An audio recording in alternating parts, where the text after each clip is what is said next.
Everyone's favorite time of the week. Set your alarm, 6 a.m. Central every Thursday. That's when the Just Beavin podcast releases. Week in and week out. Fellas are back. We got another guest today. We recapping week 6. We're previewing week 7.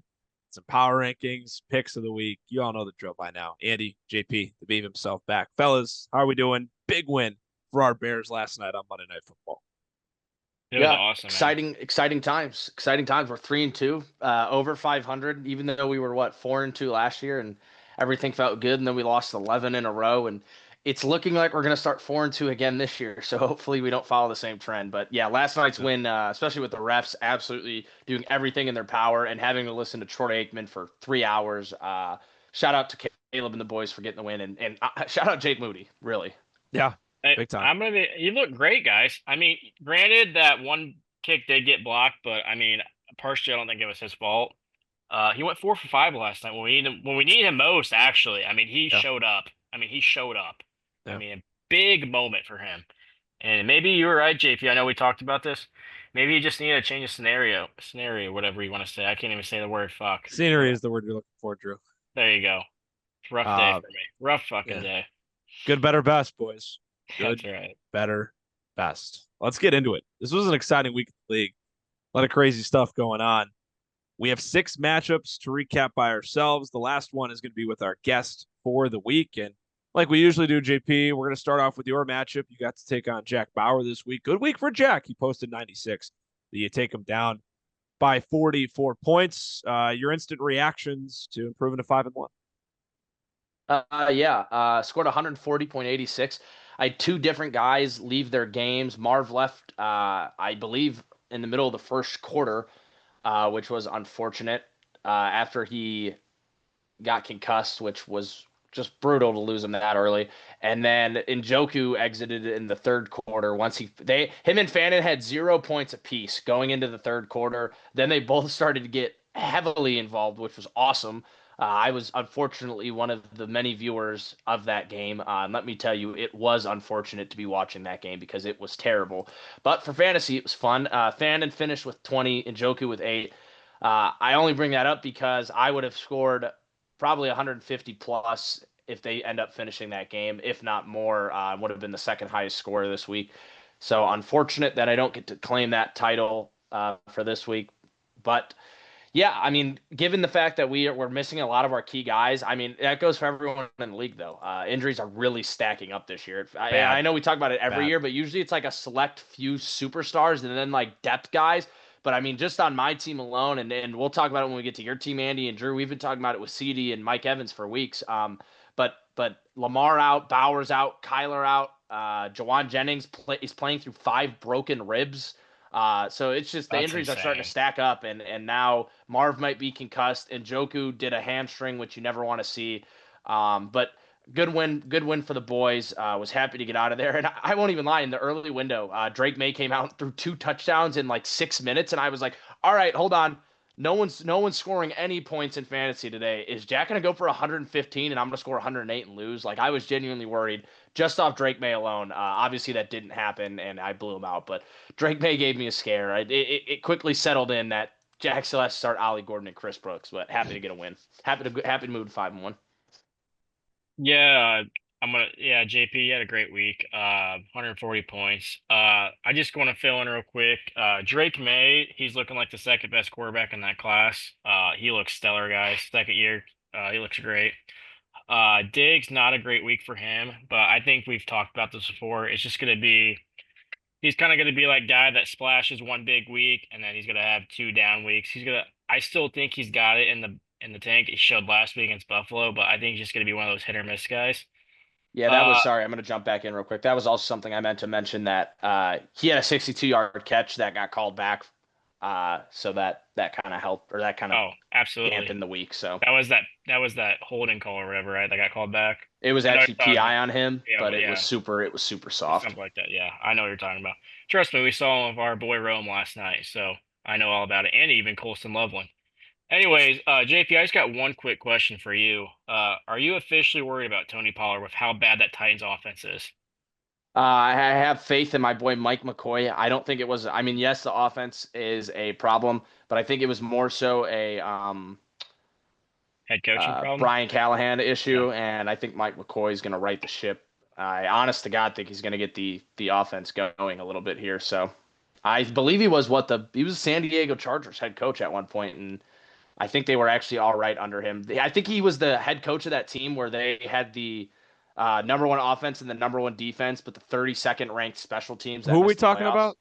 Mike McCoy. Yes, correct. Yeah, I think he was the head Yes. coach of that infamous Chargers team with the number one offense, number one Crazy. defense, 32nd special teams, and missed the playoffs. So, Yeah. but anyways, I think he'll get the offense going. And you know, it might seem weird, but if he was like a candidate for the interim or for the actual head coach job after this interim stint, I kind of see it. But I got a little faith he'll get the offense going. So no, I'm not quite worried yet. If it looks bad after another 2 weeks, it'll be time to sit those two down, Pollard and Io Manor. So. Yeah. So I got Yak. What do you got? Yeah, just real quick. Great, like I said, great showing for Jack, all things considered. I mean, his team is terrible, and you nearly put up 100 points. That's worth celebrating. His QBs were great. Good volume for Josh Downs. It's a guy who I'm going to continue if I'm Jack to have a little bit of faith in. Right, you definitely want to give him more attention than other guys on your team. JP, for you, good improvement from King Henry. That's good to see. It's a step in the right direction.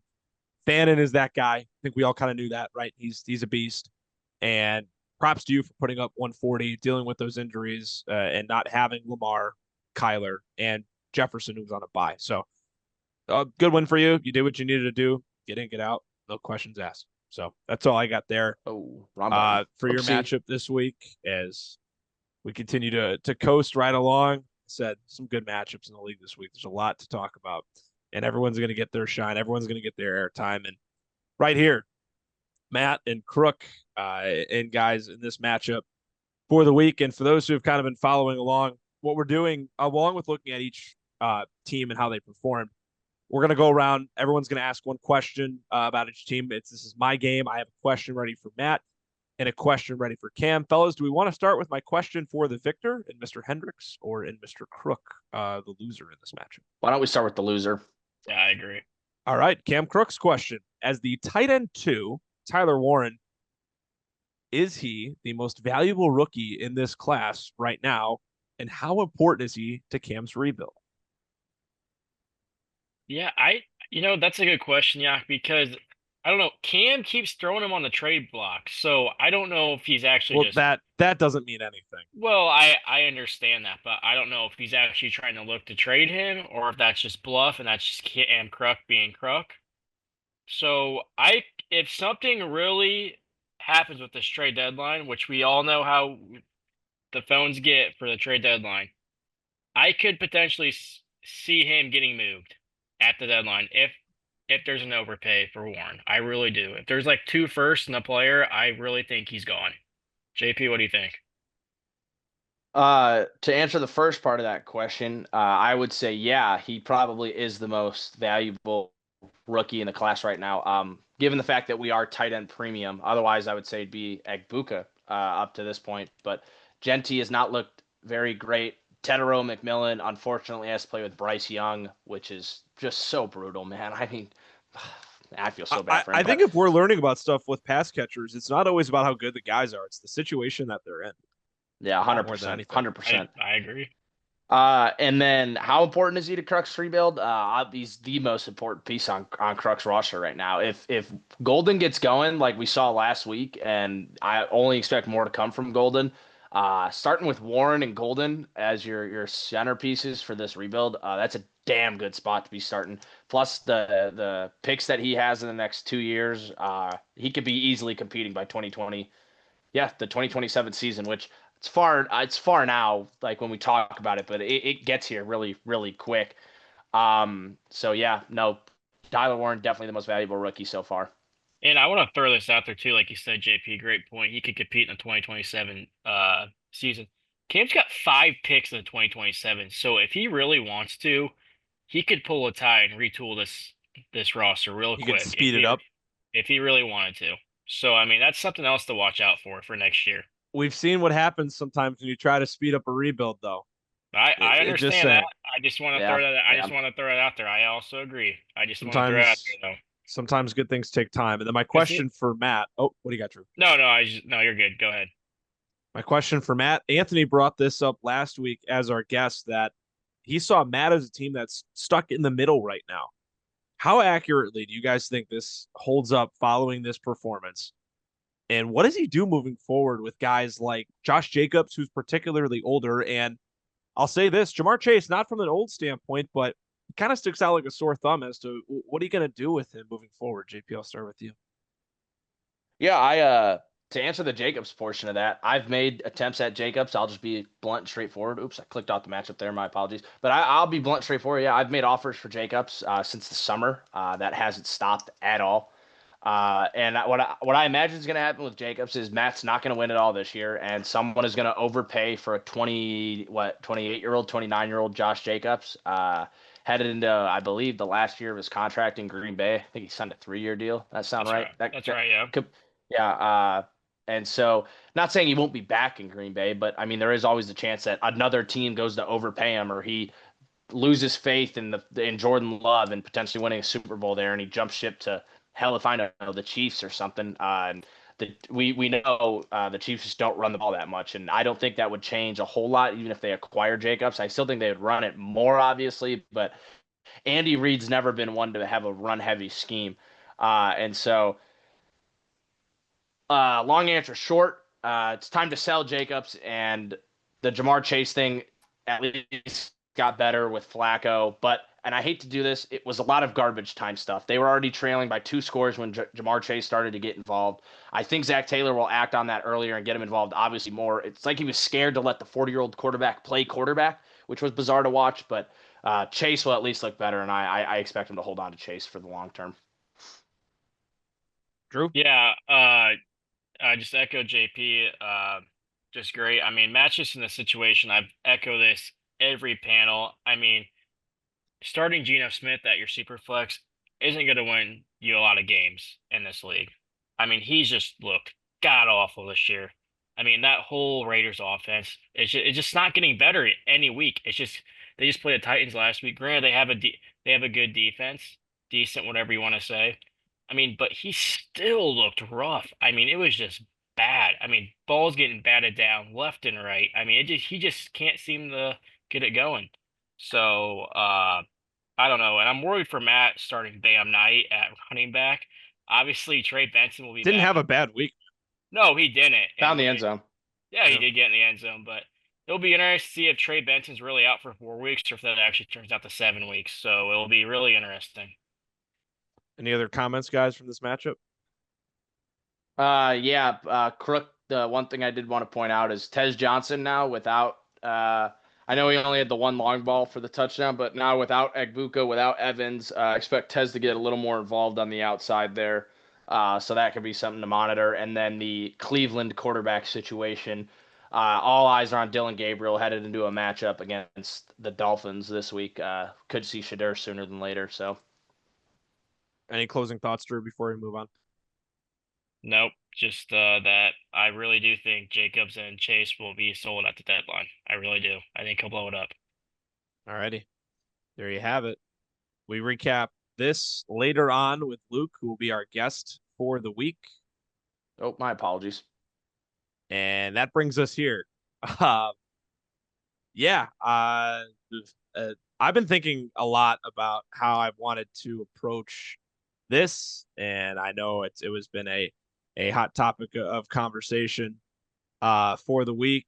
Yeah, I mean, you see the score, not good, and frustrating to say the least. I think is the best way to really go about this. Devon Achane did his job, man. The guy's awesome. Carried. I thought after he scored his last touchdown, I thought I had it. But clearly, I didn't. Cam Scadabo's amazing. We're gonna talk about him more in the previews. If you scroll down, it's guys didn't show up for me, and Nakua got hurt, Egbuka got hurt. It's just kind of one thing led to another. Credit to Dade, good guy, probably one of my favorite guys in this league, and probably his biggest win since the inaugural season. So I'm happy for him in that regard. But just a lot of letdown on my side. and just disappointed and embarrassed, I think is probably the best way to put this in full honesty. We're not giving up faith yet. This is just a very frustrating loss. And this definitely makes things a lot harder looking at it. 8 games left. Probably got to go 5-3. And yeah, this is just one that we absolutely had to have. And I mean, Kayshon Boutte, what did he have? 5 catches, 93 yards, 2 touchdowns. And even Anthony said it last week, big Tommy Trumbull guy. That's a huge 11 points there as well. So give credit to where credit's due. Congrats to Dade. And we just got to move forward. I think that's the best medicine here, JP. Yeah, I thought Dade was going to blow you out when the first drive, I think it was literally the first pass of the game, Cole Kmet caught from Caleb. And I was like, Yeah. all right, well, this is a Cole Kmet game. He's going to end up with like 5 catches and 80 yards and a touchdown. And that was literally the only catch he had all game. So it really came down to what Penix could do. And they really stopped throwing it in the second half. And there was a point, It was close. there was a point there where I was like, oh man, this is going to be a lot closer than it should be. But yeah, I'm just happy to see Dade finally winning. It's bittersweet truly because I own Dade's first, so I would love for him to keep losing, but it's hard not to root for the guy when he's been so bad for so long. And he gets a lot of hate for being so bad for so long and some of the trades he's made. And we are guilty of bashing on him for taking scat, and it's good to see him stick that to the haters, and that's ended up being a good pick. So shout out Dade, and big win for the backseat fat fucks. And hopefully he keeps the ball rolling with Jack coming up on the schedule. True. Yeah, great performance by Dade. I'm happy to see him at 500. Scat looks awesome. But yeah, that's really all I have to go. But I just want to say too, for us Bears, I mean, the tight end game is just weird. Some days, I knew it was going to come down to Penix. yeah, Rainy conditions, tight ends haven't been involved yes, this year. I knew Cole Kmet we all knew Cole Kmet probably wasn't going to do anything Monday night. yes. We knew it was going to come down to Penix. And Well, yeah, yeah, that's what I wanted to mention too on this real quick is that are you boys worried a little bit about Penix? We saw he put up 21 points in the first half, and then he just plateaued, and I think they finished with what 28? Is that or 24, something like that? Is that right? In the I don't second really half? think I don't think Michael Penix is that great. In all honesty, I think he's fine. I don't think he's ever going to be elite. I don't think I think he's a that's not bottom 7 crazy thing to quarterback say. right now. Yeah, he's not great. So no, I wouldn't say that's shocking to say the No, yeah, least. I would 100% agree. So, Uh, but yeah. yeah, that's all we got there. Who do we got next? Drew, your matchup. This is all you, man. Yeah, tough loss for you against Cam this week. Boyer now 5-1. Yeah, you guys can say what you want. I'm actually very, very disappointed in this matchup.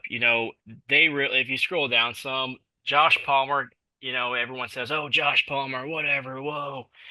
I mean, they really looked like they were going to get him involved in this game. I mean, he had 2 catches right off the rip.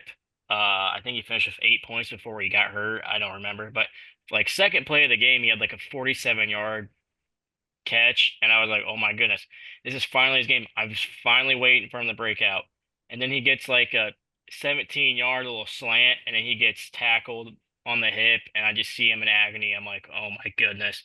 So rewind to Sunday, it gets even worse. Then Calvin Ridley gets hurt, and I'm pretty sure on a non-contact play, he caught that pass, and then like 5 plays later, he gets hurt, and I'm like, oh my goodness, the dominoes can't fall anymore. Like it just I don't understand.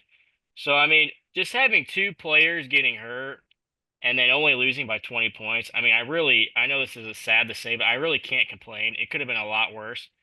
But you see on my bench, DeAndre Swift had 22 or 25 even. Wow. 26, yeah, 25 and a Wow, half. that's awesome. But really, for how he's been playing, who's going to start him? I'm happy he showed up. I mean, for how Javonte Williams is playing, for how good Genty's playing, I mean, how can you start him over those two? Drew, And what are with the the, thoughts on the state of your running backs right now? I mean, yeah, you've said this 3 fucking times, dude. I don't know what you want me to say. It's a question. I It's a mean, question. it's concerning, yeah, but I mean, Swift showed up. I mean, I don't know what else you want me to say. I mean, Javonte Williams had a bad week, so I don't know what else you want me to say. I mean, Genty, I mean, he's under his average somehow, but I mean, he had 75 yards on 23 carries and he found the end zone. Uh, I'm pretty happy with that. So, I think Gentile will turn it around. I know I'm messing with you. I think it's he's just in a tough situation right now. It doesn't help when your quarterback is legitimately buns. Like the guy's horrible. Like it's hard to try and deal with Gino. And I can't even imagine for his sake what that has all really entailed for him. I guess if I just jump in here, Drew, you kind of touched on it. Injuries and poor receiver play really hurt you. On Boyer's side, keep preaching JSN. The guy's unbelievable. He's having a great year. What is he right now in terms of the JP? I think one. I think he just Is jumped to one. is he the Oh, wide he's receiver two. one? He's two. Okay. Okay. He's Oh number yeah, 6 overall. Puka's still wide receiver one. That's right. Yeah, that's nuts. Solid game for Jalen Waddle. That's a guy I'm always going to Jalen Waddle because I think he truly is a great player, and it's just about him. It's always tough with Miami in them being in the situation that they're in right now at 1-5, and I traded him away this offseason to Wade. He clearly, obviously, didn't stick with Wade's team, but DK Metcalf has really found his footing with Aaron Rodgers, and that was part of the reason why I justified trading DK. I didn't know it was throwing him the football. We all knew it was going to be Rodgers, but until it was set in stone, I wasn't totally thrilled about the idea, and I wanted to get out of it while I could. In hindsight, I really wish I kept him and the draft pick instead of getting Devonta Smith, but we all make trades in this league that we wish we could take back, and that is what it is. But I'm really happy for DK that he's found his footing and he's starting to look like his old self again. That's all I got. Yeah, big win for the Rippas. Have making a crazy call starting Rattler over Goff, and it did not pay off. But Rattler did outscore Stafford, which is nice to see. Chase Brown sucks, Cam Boyer. I'm not even sure you watched the podcast. I know you watched last week, but that trade was absolutely terrible. You got fleeced on that. I don't care what happens the rest of the season. And it's unfortunate what's happened to Juwan Johnson after the first 3 weeks of the season. He is now unplayable. I have him in redraft leagues and actually have dropped a couple tight ends because I was so confident in Juwan Johnson. That is now brutal. But anyways, good win for the Rippas. Drew, the injury bug strikes again with Ridley and Josh Palmer. But yeah, like you mentioned, honestly, a 20-point loss given the circumstances really isn't terrible. And if you play Swift, it's only a 7-point loss. And then you could kind of justify like the Ridley and Palmer thing a little more. I'm not sure Ridley and Palmer would have scored 20 combined, but who knows? Yeah, if I started Swift, I would have crashed the fuck out. Like I would have. Yeah, we're not even gonna get this. Yeah, let's just get this. How about it? 1 point win here. Brady, tie. Holy cow. Two close games in the league this week. Brady's up to 4-2. Ty drops to 3-3. JP, this is your match where you get to ask the Beav and I a question from each team. Yeah, we'll start with Ty since he is this week's biggest loser. So now that Ty's dropped 3 straight, and even with no Puka, Adam struggled to be the guy this week. Andrew and Ertz are streaky. Debo had no garbage time to capitalize on. So my question, boys, do we think that Ty's inability to get the tight end play right and the flex plays right are going to be the reason he misses the playoffs? Andy, why don't we start with you on that one? Yeah, I think if he does, that's definitely the reason why. Just because we're learning with the standings and where we're at as a group right now, it is so narrow and every little decision matters. And it truly is bone tie here these last few weeks. I mean, starting off 3-0 and dropping your last three, a 1 point loss is crushing. I know I've had a couple that have been 5 points or less this year, but this is about as bad as it gets, to be quite frank. And it's against a guy who you're competing with for a playoff spot. Brady's right in that position as well. And it's just a very valuable game to lose. It's hard. We all know. I mean, we all manage. We all do this league. The flex play is hard. It's difficult for a reason. And I completely agree. Just guys not showing up, and it's almost a kind of a funny thing at this point now, knowing that Ty's most likely going to get the flex start wrong, and it's not his fault. That's just luck. That's how fantasy football goes. But yes, I agree with that take. If he does miss, it is 100% because of his inability to manage the flex play. Drew? No, yeah, I 100% agree. If we're all being completely honest, I mean, Ty's in the same situation as Frank last year. So, like, Frank had so many options to play at the flex, and he would get hit or miss Yeah. every week. I mean, that's the position Ty's in around. He's got so many guys to choose from on his bench, whether we go back from week to week, where he sat Ladd the 1 week where he went off, Ertz or Mark Andrews the 1 week where he went off. I think he sat Ertz or Monty out 1 week and they went off. I'm not too sure. But it's just a domino effect. It just keeps coming and keeps coming. And he just can't factor in the right piece that he should play at that flex position. It's the same thing with Frank last year. It's just he's the new guy this year that's happening to. It's Yeah, a blessing and a that's definitely a curse. blessing and a curse to have. And I don't even Yeah. know if what we can classify Ty's as depth. Or just all but guys who but are it, very similar. Yes. Yeah. There you And go. so it's a blessing and a curse though to have playable guys. It's great for injuries, but it's tough to make those start sits on a week to week basis. And then my question on Brady's side is I wrote these stats down because I didn't want to get them wrong. But week 1 of the season, Keon Coleman goes for 8 catches on 11 targets, 112 yards, and a touchdown. Since then, he's had a low snap share. His highest has been 62% since week 1, 51% on week 3, which is low, obviously, for relative to wide receiver ones. No more than 10.5 fantasy points since week 1. That has been his high since week 1.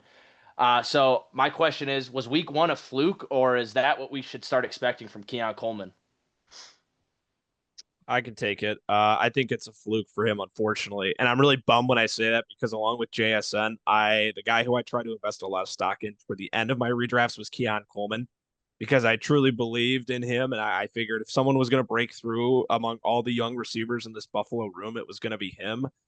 And unfortunately, I just don't think that's going to be the case for him this year. And I truly do think week 1 is just an outlier. It's tough. I mean, kind of a similar to, in a weird parallel way of Ty having too many options in terms of too many guys similar to play in the flex. I feel like outside of the main guys in Buffalo, the guys are just too similar in the receiver room. Nobody stands out. They're all fine. Nobody's bad, so to say, but nobody's really great either. And I think that hurts in a situation like this. Someone has needed to rise above and be great in this receiver room. And I can confidently say nobody's really taken that step forward this year. So unfortunately for Keon Coleman's sake, I do think that week 1 was a fluke week for him. Beef? Yeah, I really think this Buffalo offense, just for receiver wise, is just like the Packers. It's kind of like you don't know who's going to be the man every week. You could have a big Shakir game, you could have a big Dalton Kincaid game, Dawson Knox we can throw out there, and then there's Keon Coleman, like he had the big week 1 game. And granted, he shouldn't even had 10.5 points in what was that week 5, right? Yeah, because we're coming up to week 7. So he just got that touchdown at the very end of the game, and I think he had 2 points or whatever. So Yeah. if we're really looking at that, we take that touchdown away, he really has like 3 points. So Yeah. it's very unfortunate. I want to throw this idea out there. It's not going to happen, but is there any chance that he gets traded to the Steelers with them looking for receiver help? Keon Coleman? Yeah, I Hell think he's no. too young.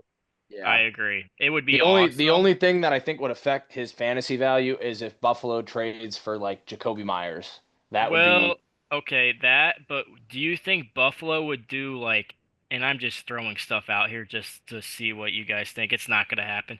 But could you see like a Calvin Austin and a third for Keon?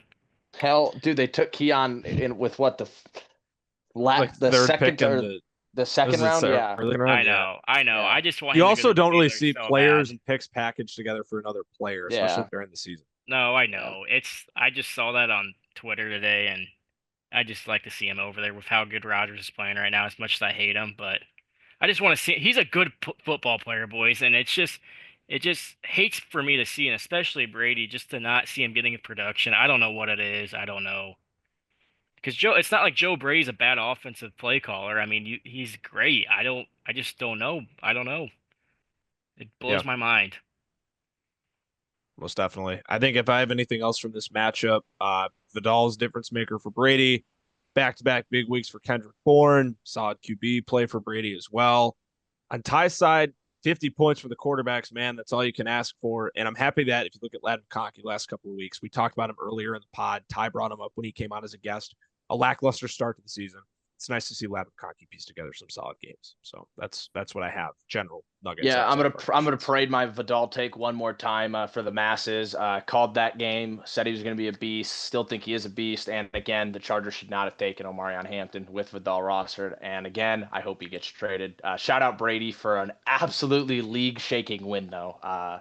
And Dade, I forgot to give Dade the correct shout out, but shout out to Dade and Brady for league-shaking wins. This has truly affected the playoff picture. That is 8 weeks away, more than you guys can even know. So shout out to I you boys for the win. I want to throw this out there too. because we didn't mention this. Brady also gets back Rashee Rice this week. Yes, So he that's does. gonna Oh, yeah, be that's right. that's gonna be a big piece for him to get back.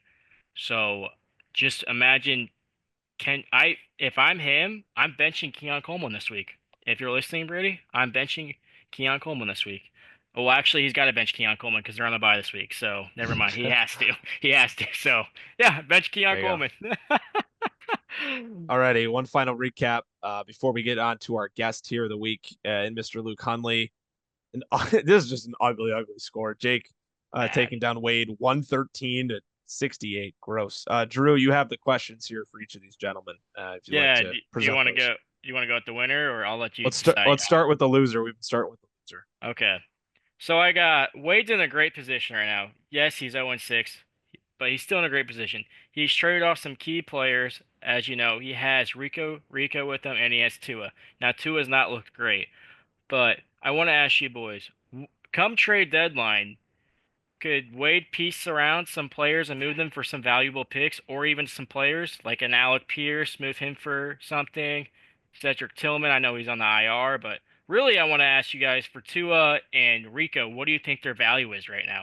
Even Haskins, even though he had a bad week with Vidal going off. JP, you could take that. Yeah, I'll hop in here. Well, Haskins is dead in the water, unfortunately, just as I predicted. Just to parade that one more time. Very happy with that Vidal take.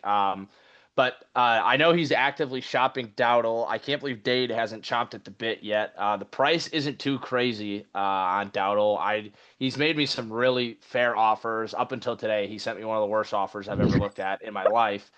After I declined a great, it was a very fair offer. It actually was. I was losing a little bit on it, but I was willing to take the risk. And then I declined that, and he sends me the most blasphemous offer I've ever looked at in my life. But there's value with Dottle. It really it's going to be hard to judge until we see Hubbard come back and we see how that split turns out, because early in the season it was like 70-30, but there's no way you can't not give Dowdle the rock anymore. And He's a then the beast. other yeah, then the other thing with Tua, there's minimal value there, and I don't even know if Wade's gonna want to trade Tua because yes, you're rebuilding and picks are awesome, but at some point you need a fielded team, Yeah. and if you trade Exactly. away your Tua, I'm not saying Tua's been god awful this year, and even to finish out last year, but you still need a quarterback here, and with how this draft class is starting to get worse and worse by the day, um, not that Tua is the greatest option, but do you really want to trade away your only starting quarterback? I don't know. It depends, and again, it all depends on the offers you're seeing. Dowdle's the more likely candidate to be traded, if I had to I guess. and I'm being honest, boys, with this draft class. I don't with how Wade needs a quarterback. I don't know if he can take a quarterback going number one with how bad the QB play's been in college this year. I don't. Aller just got hurt. I mean, Klubnik's not looked anything relevant, It's and gonna then be there's Fernando Mendoza when they win the and then the There was there Seller. was Clemson. there was a guy who said in the group chat that this was a bad year for college quarterbacks, and he was slandered for it pretty hard. He was. Yeah, he was. So Was that you? it was me. I said I hated this quarterback, even the young guys, because they need time to prove themselves. And Julian saying at Ohio State's look great, but that's not the point. Yeah, to answer your question, Drew, I'm gonna go with the latter of what JP said. At some point, Wade needs guys, whether it's guys now just to try to compete or guys for the future, because we've learned you can't only rely on draft picks. Draft picks are just draft picks until they're players. Um, and you have to hit on guys, and there's no guarantee. You could have 6 first-round picks, you could miss on 5 of them. So no, like I said, it depends on the market. He needs to keep Tua. I wouldn't say Tua, but I think anyone else could be up for debate, regardless of what the price is. Okay, and then my question for Jake. With injury stacking up, yes, he gets Kittle back this week, but with Bucky and now Garrett Wilson out, he's scoring 113 this week. Could we see Jake actually missing the playoffs for a fourth straight year? Granted, he's 4-2 now, but I mean, the last 3 weeks he hasn't really put up that many points, and he really hasn't played a really good opponent. Yeah, I I'll need to. hop in here. Yeah, Sorry. no, This you're good. this all goes back to the Garrett Wilson week. If I beat him that week and Jake's 3-3, I confidently sit here. And I know I said last week on the pod he was going to miss the playoffs. That was part theatrics, but If I beat him that week and he's sitting at 3-3 with the rest of those Joe Schmoes, and we have 6 teams at 3-3, I'm confidently saying he's missing the playoffs because we've been, me and Andy have sat here every week and said, just every time in the power ranking said, how can you put Jake any higher when he's scoring less and less points? And he hit a new rock bottom with 113 points. And so what? He gets Kittle back, and Kittle scores what? 15, and he scores 128. And we're still talking about bad weeks for Zippy. And it's not even like, I mean, Bucky's out. Rashad White's playing perfectly fine in his absence. It's not even anything major. So I want to say no, but the fact that he has a game up on everyone else now, I haven't looked at his schedule. But I want to say yes because I don't want him to make the playoffs, but I'm gonna say no. Before we hop in, real quick. I mean, I think he loses to every team this week besides Wade. I mean, and Jack. I think he loses to everyone else besides and Crook. Crook. Everyone else he loses. So he plays all the teams who haven't won a game this year. Yeah, the 0-6 teams. He loses. So if he plays a team that won a game, he loses. That's nuts. And so it's crazy to think about. So my bad for cutting you off, but you're good. I'll just say, should this roster be a playoff roster? Absolutely not. But like JP said, he's got the game up on everyone right now. That could be very, very important down the stretch. I'm not ready to say he won't make it, but the current state of his team is not a playoff team, and that's all I could say. This matchup is disgusting, guys. Rico Dowdle got half of Wade's points. Gross. This is gross. It's disappointing. I'm okay if you take this off the screen now. That is disgustingly bad and every stretch of the imagination. We still have one more match to recap. It's with our guest this week, Mr. Luke Hundley. That's coming up on the other side of this break here on the Just Beavin podcast. A highly anticipated guest segment here. Our guest for the week has arrived. It is none other than Coach Hundley joining us here on the Beaverfest podcast. We'll go around the circle real quick. Luke, ask you a couple questions. Then we got to get into your recap of week 6. You're going to preview week 7 with us, and you have a pick of the week. Little 6-7 for you. First of all, Luke, how we doing, man? It's good to have you on the pod. Man, I'm just so thankful to be on this podcast finally. I think I'm the top listener not even besides Ty. I'm the top listener. I mean, I listen to this when I wake up for work. I'm in my bathroom, I'm brushing my teeth, and I just hear, "Welcome back to the podcast, folks." The beautiful Yakum voice just in my ear right when I wake up, and I love it. And you told us that you missed something tonight to join the pod because it was your week and your night to be on the podcast. Yes. I left work a little bit early and left my dad to do a little bit extra work while told him it was my Beaverfest pod week, and he understood right away. Well, happy we could have you on. JP, you have anything for Luke before we get rolling here? No, just happy that we're finally getting our biggest fan on the pod. You're the reason we keep going. So that's what I like to hear. Beav, you're in outer space this week. We've touched on that already through the recaps, but from outer space, any questions, any comments for Lucas before we recap his week 6 matchup? Fuck George Pickens. Okay. Pretty straightforward and to the point, Luke. You took on Frankie this week, you being Hundley's Hicks against Seal Took on's a strong word. Played, matched up with. Man, you've been on a heater this year, and you pull off a 176.25 to 122.64 victory. You're 5-1, man. And we're going to start with you because this is your matchup. It's your time to shine, your spotlight, gut reaction, instant. How are you feeling? It feels good. It really feels good going into a Monday night game that I thought was going to be the make or break game with Allen and Robinson going, and just going in with kind of relaxed almost. Even Drake London has 30 points at half. And I'm just not worried. He played well. So if we're going into the matchup, I mean, Josh Allen, is he mid? Josh Allen. He threw 2 picks. I was gonna say I have him in another league and he scored 17. I was trying to figure out why he had less points in our league, but it's because we docked 2 for 2 points for a pick, not 1. Yeah, he might be mid. You might be right. Yeah. I think I'm not even kidding. Yeah, he is pretty. Honestly, I'll be nice and I'll give you Daniel Jones for Josh Allen.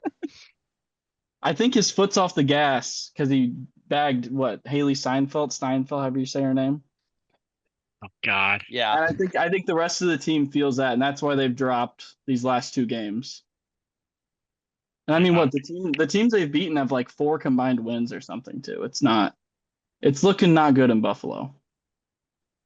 Yeah, and I mean, you look at New England; they've been playing well, but that's a home loss they can't have. And then on the other end, you lose to Atlanta on Monday night. But speaking of Atlanta, Luke, Bijan Robinson, what a night, what a game. Oh, my note literally says Bijan, period. That's it.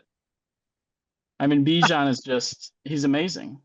And I think the fantasy gods rewarded me for a like a good tank, a well tank, trying to win every game and still getting last.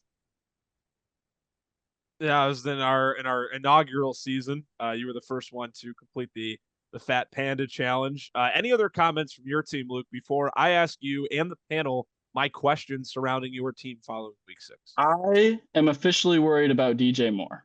That's Okay. kind of where I'm at right now. I'm very, very worried about him. Yeah, he had all those catches and yards in the first like 2 Bears drives, and then Yeah. I he mean, he's just tweaked whatever he tweaked, and they Mhm. just kind of went away from him, used him as a decoy, which was super frustrating. As a DJ Moore stan here, we want to see him a little more involved. So And I think the worst part is that the way he publicly backed Justin Fields, and then now it seems like he just doesn't get the ball. I don't know. His time in Chicago could be coming to an end. That's my gut feeling. Yeah, I don't think that's necessarily a bad take either, in any regards. Fellas, do you guys have anything before I ask my question to all of you regarding Luke's team? no, let's get to the questions, baby. Yeah, let's get to him. So my question regarding your team, Luke, and I'll actually, obviously, because you're on, you're going to answer first. George Pickens, you look at him there, 31 points this week. He's been incredible. That trade to Dallas has been unreal for him in his career. He's the wide receiver 4 in fantasy football. Do we expect him to keep up this production? And if so, can Bijan, Josh Allen, and George Pickens lead Luke on a deep run in December? That's been the big thing, right? Luke used to have the big 3 of Bijan, Brees Hall, and Josh Allen. And now he feels like he's been kind of looking for that third member of this trio. And does he have it here in George Pickens? And can that lead to a deep run? Luke, it's your team, so I'll actually let you answer that first. I think George Pickens, he won't keep up this kind of production, obviously. But I think he's carved himself a very, very large role in this offense. I mean, I think CD getting hurt obviously is the best thing for him when he's out, but even when he comes back, I think he's going to carve himself a good role. JP? Yeah, actually, me and Luke just talked about this either yesterday or maybe it was even today. The days kind of blend together, but yeah, no, I agree with what Luke said. At worst, he's carved himself out to stay. I think it was in 2022 where both AJ Brown and Devontae Smith finished as wide receiver 1s, and I think once CD gets back, I don't know how you can go away from Pickens after what he's done. So I expect him to finish as a wide receiver 1 while also seeing CD finish as a wide receiver 1. Beeve? Yeah, I don't got much to add there. I think Pickens is still going to be a main role in that offense. So I think CD coming back as a CD owner, I think he's going to be like a little shadow. Those first 2 weeks he comes back and still feeds Pickens, and then like after that bye week, it'll be game on from there. Is it Yeah. possible for CD to be a shadow? I mean, he's that Well, good? well, I think him coming off the injury, and I think their bye week's week 9. Say he plays this week, he probably won't. But that week 8, I bet he's a shadow, and then off that bye, I think it's game on for week 10 and on. Yeah, it'll be definitely interesting to see what happens when CD is back in the fold. Guys, looking on Frank's side, he's 4-2. This was a down week for him. He had to start an injured player, Dalton Kincaid, who was ruled out on Monday. Didn't get much help from his running back room. You look at on your screen right now, Drake London, massive game. Luke mentioned it on Monday night. Tedero McMillan, a couple of touchdowns as well in that game against Dallas. My question for Frankie and JP, I'm going to start with you here. 4-2 with a down week. Given the state of his current roster, dealing with some injuries, and let's be frank here, no pun intended, the depth for Frankie, it's not what it's been in years previous. What do we think is the ceiling for his team after the first 6 games of the year? Yeah, we'll talk about it as we're doing the recaps a little bit more, or the preview, sorry, a little bit more, in my opinion. But I think we've hit a point in Beaverfest where this is the first time I've ever felt like the championship is wide open. I'm not entirely sure who we're gonna see win it this year, but on Frank's note, purely, I think the ceiling's a first round exit. This is I put a lot of praise on him early in the season that this was the best team he's put together. Injuries have caught up quick with Neighbors going out. I wish I could redact that statement. This is the worst team that Frankie has fielded in Beaverfest. Cam Ward is an absolute miss. Bo Nix has been a bottom five quarterback in real life football, and CJ Stroud, outside of the two shitty defenses he's played in back to back weeks, has looked abysmal. I think right now we're looking, if he makes the playoffs, we're looking at a first round exit. I would 100% I'd echo what you said, JP. I mean, just his starters from last year with Pacheco, Stroud. I mean, Stevenson's that Patriots backfield just looks awful. I mean, there was a combined of 23 carries last weekend with Henderson and Stevenson, and they combined with 43 yards on the ground. I mean, that's not good. And especially starting Stevenson at your flex, I mean, that just worries me a lot for a playoff team, and as we could say, a contender in this league. And someone starting Bo Nix and CJ Stroud as your two quarterbacks, as JP said, two bottom five quarterbacks in this league right now, as how they're playing, it's just not a good sign for Frank. What do you think, Luke? Well, to talk about CJ Stroud, you got to cut him some slack. He's getting pretty old. I mean, that body's falling apart at what, 24? He's not moving like he used to. He just doesn't. He's not feeling it anymore. It's too much pickup basketball. But Frankie, Zay Flowers, and I was thinking about this today at work. It's like you want to draft the receivers that are on good teams, but not great teams because they know how to spread it out more. And that's kind of what I was thinking when I was looking at Zay Flowers. You know, Lamar likes to spread it out, even though it's not Lamar, it's Cooper Rush. But More like Pooper Rush. Holy Yeah. cow, that guy is horrible. We talked about it when they we benched him for when we Snoop. Yeah, when we Oh, recapped Wade's God. game. wait, This they is benched back-to-back Cooper weeks up where that game, Rush that game. Yeah, halfway through, Snoop Huntley Okay, played the then. rest of the game. Tyler Huntley. God. Is that former Pro Bowler Tyler Huntley? Yeah, his former Yes. Pro Bowler Tyler Huntley. Yes, Oh, unbelievable. God. That's disgusting. Yeah, we talked about in our recaps. This is back-to-back weeks for Cooper Rush, where he has put up negative points for Wade, which having to start Cooper Rush in the year 2025 is certainly something. But yeah, Luke, congratulations, 5-1. Big win. A big week for you guys as we transition to our week 7 previews. Where are we going to start here? We're going to start with the commissioner. We are. And JP, it's your matchup. I'll give you the floor. I don't know how much you're going to have to say, though, taking on newly named Tigers Wood. Yeah, I'm not too worried about this game. I'm not sure I'm going to have a quarterback to play in the flex, super flex, which isn't going to help for points for. But I really just don't have much to say about this game. Shout out Rico Dowdle, though. I mean, yeah, man, holy cow. What is he, 4th in the league in rushing yards, and he's only started 2 games, a combined 500 yards That's nuts. total Man. offense in 2 games. Absolutely insane. Trade Chuba Hubbard. You guys just paid him. Get rid of him. Clearly, Rico Dowdle's the GOAT. But in all seriousness, just looking at Kendry Miller over there on the other side, hoping you can get something out of him. But this is going to be a blowout. I'm taking myself to win.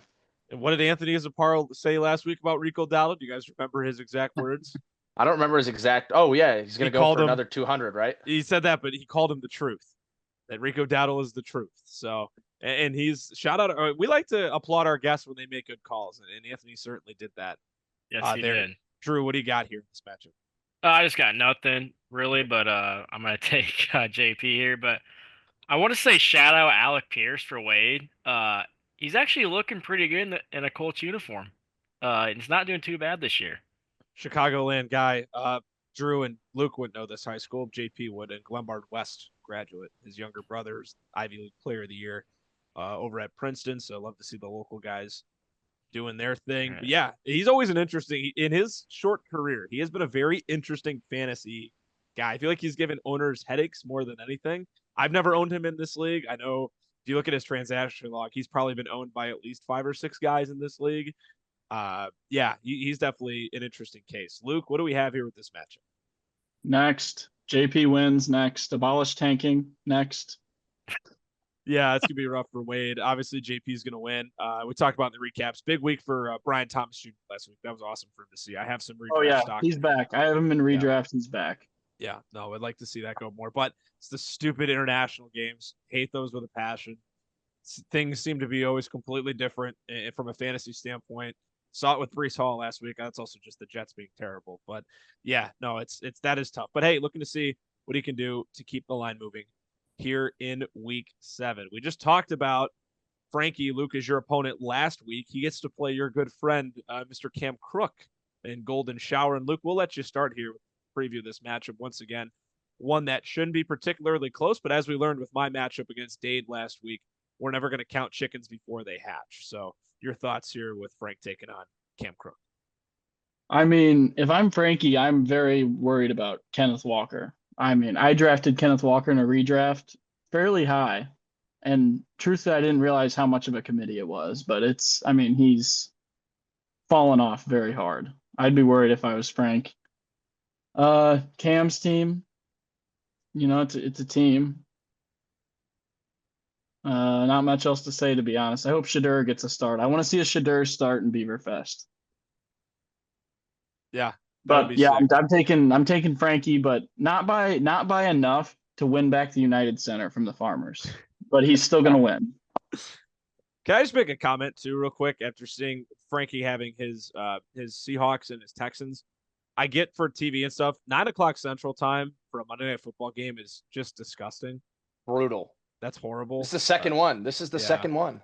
Oh my goodness! I didn't that's- even notice that till you said that. Oh my god. That's really bad. Thanks for ruining it. I'll give my 2 cents here. Looking to see Frank's running backs bounce back. We mentioned it briefly in the recaps with Luke that it was a rough week for Gibbs and Walker last week. On Cam Crook's side, seeing DJ Moore potentially not being in the fold. Who knows what his status is? We're recording on Tuesday, so it's kind of early to know what it'll look like this week. I kind of said it in our Bears group chat that Burden should get more involvement out of a bye. Usually offensive rookies tend to do that. Granted, the Bears bye was rather early this season. Matthew Golden's been playing a lot better. He's been getting more involved in Green Bay. So I'm really looking at Crook's rookie receivers in Burden and Golden to see what they can do this week. Imagine it with the teams that are 0-6, him and Wade. You're looking more from an individual standpoint than a team standpoint, seeing guys progress, seeing guys improve. So that's what I'm kind of looking at on both sides. That could be a really good matchup for Luther Burden at home against New Orleans, but I'm going to take Frank by a lot. Drew. I hate Frank's matchups this week. I'm not taking Cam just because he doesn't have any running backs to play. I'm taking Cam here. Well, Dade had to start DJ Giddens against me last week. I understand. Did anyone catch that? Anyone catch the slip? I did hear that. What was you heard yourself say that you're not taking Cam, so you're taking Cam? Oh, I said that. I thought we were talking about your hiccups. No. Oh, I don't have hiccups. He's in space, man. His oxygen's getting low. That's right, man. That's right. I'm taking Frank here. I do expect a big week from Luther Burden this week, and I like how Matthew Golden's getting more involved in that offense. Yeah,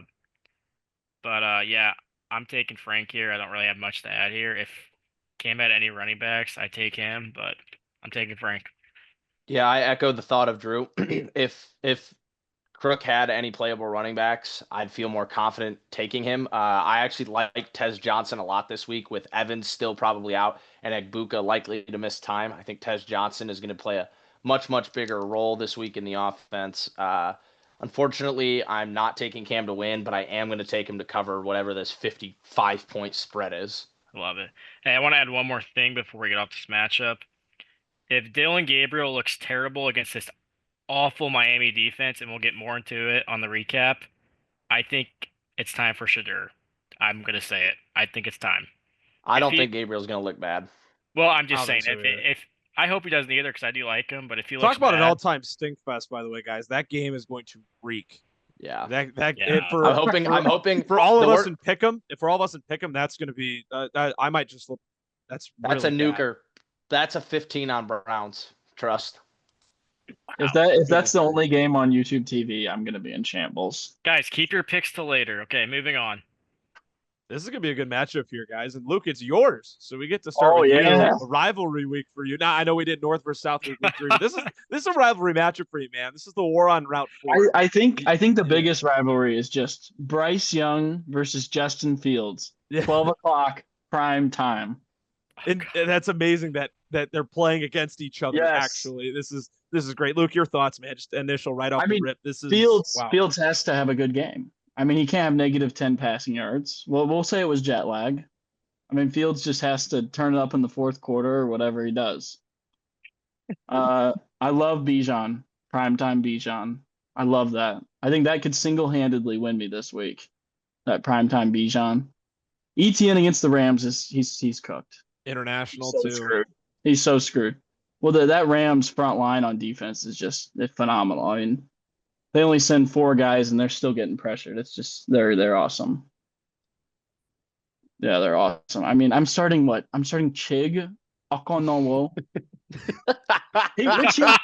He hasn't even been like that bad. If No, you he look at hasn't. his score, I he's believe really not Chig that bad. Okonkwo is the pronunciation. Okonkwo, yeah. This is what you're. But just a major rest in peace and shout out Jake Tongues. I really miss that. I'm gonna miss him when I think Kittle's coming back this week. I'm really gonna miss him. He was fun to have in the lineup. That could be a fun matchup for Bill against Dallas. Oh, yeah. Well, he's such a question. He had 2 fumbles last night, or did he get credited for that messed up? No, they gave Daniels the second one, which it they was should've. Daniels' fault. Which Yeah, they it should've. was Daniels' fault. It sucked seeing him get that fumble. Thankfully, it was early in the game, and so he had time to kind of redeem himself and keep that spot. But I don't know. I still think he's a big question mark. I wish I didn't have to start him this week. But I'm excited for this game, man. I'm really only worried about Jacobs and Chase. I mean, if they both go for 30, I think it'll be a close game. But I mean, what are we starting? Bam Knight? I was just about to say that. I saw that and got Brandon Knight missed layup flashbacks. Like that's oh wow, nice pull. Oh man, that's awesome. I'm assuming you're picking yourself here, Luke. Oh, absolutely. I don't think I'm gonna be the highest scorer in the week, but like I said, I was kind of relieved when Josh Allen's bye was against Matt. So,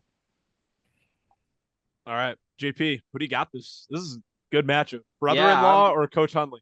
I'm torn. The war on Route 4, arguably the best rivalry in the league outside of North and South. Yeah, I think we could say it is. I think it's got to be that because, I mean, unfortunately, the Thug Shake Bowl we're not getting the results we want to see out of that. It's a stinker versus a good team. So, but ultimately, I think this is going to come down to Goddard versus Laporta. I think is going to be the real difference maker in this matchup.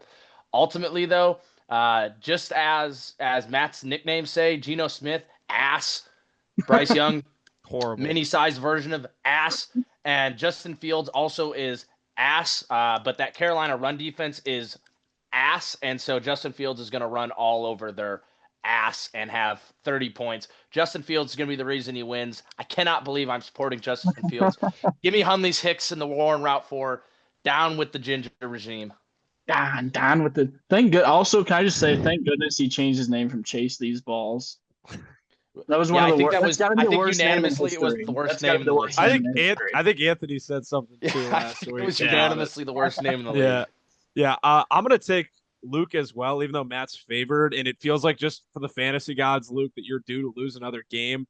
The issue here, and you kind of brought it up, it's for Matt, it's Jacobs and Chase. If they boom, this is going to be a good matchup. But if one of them doesn't show up, this could get really ugly. You're a bit more consistent. I like the depth in your lineup more. I just trust your group as a whole in terms of what they're able to put up. We're saying this about Luke I know. fantasy football team. Well, it's true though. Am I wrong? No, it's so true. I texted him and I was like, dude, I cannot believe you're 5-1. Like I was like, wow. Yeah, no, it's I mean, that's just the facts though about this. So I'm going to take you, Luke. It's not just because you're our guest this week. And I do partially think you are due karma fantasy. Everyone gets hit with it every year, some of us more than others. Feels like you're bound to lose a game, but this just doesn't seem like the one because, if one of Matt's main guys, aka Jacobs, Chase, maybe Laporta, has a really bad showing, you're firmly in the driver's seat. So my pick is you this week, and I'll toss it over to Drew to see if it's unanimous that we have Hundley's Hicks winning the war on Route 4 this year. Yeah, I'm taking Luke as well here. But I just want to clarify this as well. This is going to get clipped if we lose. It is. It is. That's but what we you can do, man. clip it. We set ourselves up for it every week. Whatever. Bryce Young has still not won on the road. He's not His won on the career? road. Well, no, just this year. And Oh, when he's been on the road, he's got blown out every time. I don't have the actual number. Actually, I'm gonna pull him up here real quick. Hold up. We're gonna pull this up real quick. Waiting. Holding up. I'm getting there. How was work today, Luke? Okay, so here we go real quick. Oh. Ready? Sorry, I did not mean to interrupt you. I'm sorry, Luke. just trying to Okay. trying to fill the dead air. Okay, Bryce Young on the road this year. He's lost to the Jacks 26-10. He lost to the Cardinals 27-22. Then he lost to the Patriots 42-13. I have a question. You said how did he play the Jets twice I have a already? question. I have a question. I think you said meant the Jags. I said the Jags. I have a question. Sorry. So my question for you, are you about to give his stats in those games, or no? No, I'm not gonna give a stat. You want Okay, me to so give a stat. Go no. ahead. Well, my question don't. to Spare that our clip ears. Spare our is- ears. Yeah, Bryce Young. I mean, yeah, he's on the team, but the Panthers lost those games. You're making it seem Okay. like he's the Okay. sole reason why they lost. those games. Well, okay, Andy. Going back. I'm embrace debate. I'm just embracing debate. Well, okay. He scored 10 points against the Jaguars. Okay, see, this is good. Scored 22 against the Cardinals, and that was a 27-22 loss. What Whatever. the That's a hell? He fine- scored 22. Okay, that's a fine showing. He no, threw for no. 328 yards and 3 touchdowns that game. Okay. Yeah, that's Okay, hold up. Let me get to the next game. Okay. He lost 42-13 against the Patriots. 42-13 against the Patriots. How did he do in that game? What were his Let's numbers? see. He had the Justin Fields stat line. Minus Yeah, 11 He went 18 for 30 with 150 yards and 1 touchdown. Then he got benched for Andy Dalton. Well, that's usually what happens when you're losing a game by a lot of points. Absolutely. I don't know though. The Cardinals, the 300 yards and 3 touchdowns. I don't think he's totally bad on the road whatsoever. But okay, just interesting to put And the cap there. And I just think Sutton's gonna have a bad week this week against New York. I don't know, just a weird feeling. But that's all I got. I'm taking Luke here. Alrighty, let's. Yeah, move I on. really liked Matt's roster before he panicked and just got rid of everybody. I really wish he would have kept his team. I liked his roster. Alrighty. So the newly rebranded the Small Dogs at 3-3. I'm taking on Brady this week. I can't. Guys, there's a lot to dive into here. I take myself, I always do, but I'm so scared of Brady. The voodoo magic he has this year is frightening. This is going to be a very uncomfortable week. I mean, here's the thing: Brady is 10th in points for this year. I'm second in points for, and this. I mean, that's just how fantasy football. Brady's goes. what? He's 10th in points for this year, so points 10th. scored. Yeah. Sorry, I just missed what number you said. And I'm second, and that's just what's so crazy about this whole thing. But yet, I still think this is going to be a lot closer than what we're projected at right now. I'm petrified of if one of my guys doesn't show up. I don't think Puka's going to play. I'm without Puka. I'm without Emeka Egbuka. This is going to get really scary really fast. Devonta Smith's been really bad. I don't know. I'm taking myself. We need this very badly. This is a must win, a must win. But Brady scares me. What did he have last week? Scroll up. Who was his running back that just went nuts? If you scroll up to his starting line, Vidal. It was Kamani Vidal. Yeah, I'm nervous that he's going to go off for 30 again. I don't know. We'll see. Hopefully Prescott has a bad game. I'm taking myself, but I'm very nervous. Luke. I just want to know, what would Brady's record be if he hadn't traded Fields and ETN? Well, since we haven't brought it up this episode yet, we haven't brought it up yet. I think he might be undefeated. I think so. But glad I am impressed. His roster's not great, but he's 4-2, which I mean, that's awesome. Well, hold up real quick. Would he have won last week if he started Fields? It would have came down to if he benched Fields for Jackson Dart, which would have been highly possible given the fact that Fields was playing the Broncos. So we can't know for sure, but he did regardless have the pieces on his roster to be undefeated either way. So that's crazy to think about. Yeah, Andy, I think you're gonna come back. Brady's gonna eventually sizzle out. I think you're gonna get back on track. I wanted to bring up the Kamara trade. Are you still in with the Kamara trade, or are you looking back at it and being? I'm fine with it because I got Trevor Lawrence out of the deal and he's been awesome. Yeah. So I have no regrets there. I need guys who I can start, guys who I can play, and I don't like having to start either Samaje Perine or Jerome Ford. So sometimes you got to give a little to get a little. Yep, I did not realize Samaje P. Ryan or Jerome Ford were the alternatives. So, but rough injury luck. Rough Yeah, injury luck. tough. Ibuka and Puka out. That's gonna suck. Very much so. Very much so. Beef. Yeah, I'm gonna take. I don't know. I keep going back and forth. Oh my goodness! Please click on Puka's thing. I'm on the computer. Does it not do it on the Oh, it computer? doesn't work on the computer. It's LeBron James' face. Yeah, that's old Dude, news. Where where have have you you been? been? Oh, I was. We I'm had we sorry. had two separate We had discussions in the two. group chat. We just Sorry, got. We Tyler I needs was. to quit his I. job. Boo. I'm sorry. I was busy today. Okay, Get your whatever. head This out was of it. This yesterday. was yesterday. Oh, was it? Well, my bad. Sorry. Anyways, I'm taking Yak here. Uh, if Puka is out, I could see him out since they're having the bye week come up and it's in London. Uh, I'm taking Yak here, so I just don't think Brady's got it in the tank to win one more week. I don't know, but Kendrick Bourne's look great, boys. Yeah. Can't lie. JP, Yeah, what are your thoughts? Here? Oh my god. I'm gonna start saying it now, so I look like a genius. I'm gonna clip it when it finally happens and post it on my own social media. This is the Brashard Smith breakout week. I'm predicting it right now. He's finally gonna get in the end zone. They're gonna use him in the backfield a little bit more. I'm seeing the vision. And like I did call on the podcast last week, and I will continue to pound the table for, Kamani Vidal is the truth. They should not have drafted Hampton. They didn't need Hampton. They don't need Hampton. I hope Vidal gets traded and goes somewhere where he can prosper.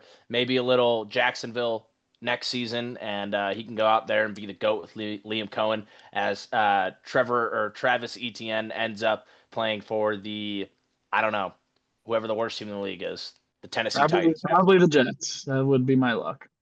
Anyways, long story short, I really want to take Brady. I think Brady covers the spread, and this is much closer than it seems. Would not shock me if this comes down to the primetime games on Sunday and Monday. I don't know if any of you even have players there. I just know Kendrick Bourne for sure plays on Sunday night, so it wouldn't shock me if it came down to that. But I'm gonna take Andy here. Who is Monday night? Seattle and Arizona, and It's then the double Now it's headers. Seattle and Houston, Houston, and Tampa, and Detroit. Tampa Oh, and Detroit. Sam Darnold's Monday night. I think that's the only Monday night player. That's not good. Hopefully that doesn't lead to anything. This will be our last one before we hit a quick intermission and wrap it up along with our picks of the week. And B, if it's your matchup, you're taking on the Nuds. How ironic that Luke's on the panel for this. Drew, I'll have you start here with your matchup. yeah, I'm pretty excited. It was a disappointing loss last week with Ridley and my boy Josh Palmer getting hurt. Uh, there's some promising though from Genty. He's looked great back-to-back weeks. Now the Raiders look great. No, but he's found his way in the end zone back-to-back weeks. I am a little nervous about Javonte Williams this week going against the Commanders, like we talked about last pod. Oh wait, so you're nervous about your running backs? I'm not nervous, but Yeah, that's what I'm he's saying. nervous. He's admitting. Yeah, he's admitting it. Whatever. I don't know. I remember we had a discussion about this last week. Interesting. Whatever, Yak, shut up. Okay. Going back to this, I do like Jalen Warren's matchup this week against Cincy. Now, granted, Green Bay played awful against them. I don't know how that wasn't a blowout with how bad Cincy's defense is, but I do like Jalen Warren's matchup this week, and I love Caleb going against the Saints this week. And I'm just hoping Darren Waller is just a sit-in-the-middle merchant this week and just gets a bunch of dump-off passes. But I'm taking myself this week. Luke, well, first of all, I want to start. How does it feel having a team in this league named after your brother? One, he is the Nuds. And second of all, your thoughts on this? He thinks Nuz LLC is amazing, and he's like, who named my team that? And I go, Zaparo, Jacob Fantasy, and he's like, who? I don't know who that is. He has no idea. But the bandaged beavers, I mean, the bad news beavers, as I was calling them today when I was making my notes. Beeve, man, I love you, but You sent him into remission. yeah, I did. I did. I might have. I'm gonna say on the pod, you're a piece of shit. I'm the great housing crisis. I sent you to a remission. You got a pussy on your team, and that's what we're gonna say. Sorry for the profanity. Nico Collins is officially mid. He's officially mid. He sucks. Well, it doesn't help that he has a. I can't even say it on this pod. His quarterback's falling apart. Exactly. There you go. But Darren Waller's song's a banger, by the way. The one he was singing with Gruden. That song's awesome. He's got the most But swag on my team right now, so he does. He does. Now we're looking at the Hamburglar, and we're always like, "Oh, Zapera, how have you not made the playoffs yet, Zapera?" If you take a deeper look into his roster, I think you can see why. AJ Brown, Adunze, Javante Yet Williams, he's Jameson 4-2. Williams. He's 4-2 after scoring He's 113. 4-2, yeah, but 113. I mean, those receivers, Adunze is going to cool off. I'm not on the Adunze He just hype did. train. Yeah, I mean, I think AJ Brown and Adunze Williams, they have the potential to put single-digit weeks together. Like all three of them can have single digits. Yeah. And I mean, Brandon Cooks. I don't know. Zippy, get it together. Yeah. I'm gonna hop in here. Yeah, go ahead. Yeah, go. I was just gonna say we're wrapping out on time here. I'm going with Drew simply because Jake has to start Colston Loveland, who I don't obviously still trying to find his footing in the offense, and Brandon Cooks, and as well Drew is somehow just healthier in this matchup, so that's why I'm taking Beav. Even though he's the bandaged Beavs. Even though he's bandaged. I'm also taking Beav to win this, even though we're all pretty worried about his running back situation, including himself. I just am surprised he's starting Jalen Warren after DeAndre Swift just went for 25 and 104 on the ground. But this isn't this isn't official yet, but you never know what happened. Come on, everyone knows have your lineup set Tuesday night for the pod. There's a lot that could go down and factor in it. So I don't want to hear a peep from you. Did I say I was taking Beav, by the way? Yeah. Yeah. Okay. Yep. All righty. We'll be back in a couple of seconds to finish out the previews and get our picks of the week here on the Just Beavin podcast. Haven't had enough of Coach Hundley yet. We got our back half of the previews and our picks of the week. And we got Dade coming off a big victory at 3-3 against one of our 3 0-6 teams this season. And Jack, Drew, I want to start with you here. Your thoughts on this matchup. And Dade's in a prime position to be over 500 just talk about the state of his franchise after not winning a game. It would be the first time since at least the inaugural season, which even that season he finished 7-7. Yeah, so he's never actually finished better than 500. Yeah, I was just going to say it. Yeah, but I want to start out with saying this: if I'm Dade, I'm worried about playing Chuba Hubbard this week. I don't even know if he's going to play. Well, even if he plays, I'm still playing him. His stock is just plummeted. It's just is he obviously he's still a good running back, yes, but what he was worth at one point, I don't think he's worth what he was, just because what Rico is. But Scattaboo is a tank, and we've talked about that in our recaps. I mean, he looks great, and Trey Tucker, boys. I mean, he looks okay. I'm not gonna lie. I thought it was a stinker that week 2 when he had 41, and but he's looking like Gino likes throwing to him. So I'm gonna take Dade here, but I think I can't even. No, it's not gonna be a close. God, no, Dade by a mile. Coach Hundley. Yeah, no, it'll be Dade. And coming back to Hubbard, I mean, I asked Dade about his price earlier in the year, and I think everyone did. He said a first minimum. Wow, which rough. Thankfully, I didn't have a first to give up for him. Hopefully for Dade's sake, nobody actually offered him that, because looking back now, he's probably. I offered him my first. Oh, there you have it. Poor Dade. I know someone else in this league. I'm not going to drop names. Offered him a first and a second as well. I guarantee you. Drew doesn't want to destroy his rapport with the other league mate. Yeah, it was. No comment. I'm not leaking information out. Drew doesn't want to name names because of what JP said or the fact that it was Drew himself. No leakage will be leaked. Yeah, I'm taking the back seat Bucks to win by a lot. That's you too. That is you too. Yeah, and I did not rip Drew's shorts. I didn't. No, yes, you did. And you guys are the backseat fat fucks. Him, and Truck. You turned my fucking gray shorts into literally a triangle. It's literally a paper plate now. My shorts are a paper plate now. It's literally what it is. Say what you want. The jury is still out on that. The case is ongoing. Drew, you're taking Dade to win? I'm taking Dade to win. I'm sorry. Yes. I'm going to take Dade as well. Like I said in the recaps, happy for Dade. He's a good guy. He deserves the success that he's been having. And yeah, I mean, you just look at what he's been throwing out there. Scattaboo's amazing. I have him in a redraft league, and I think his energy, what he's been able to do. I mean, guys, this is where it's so awesome with the world of football.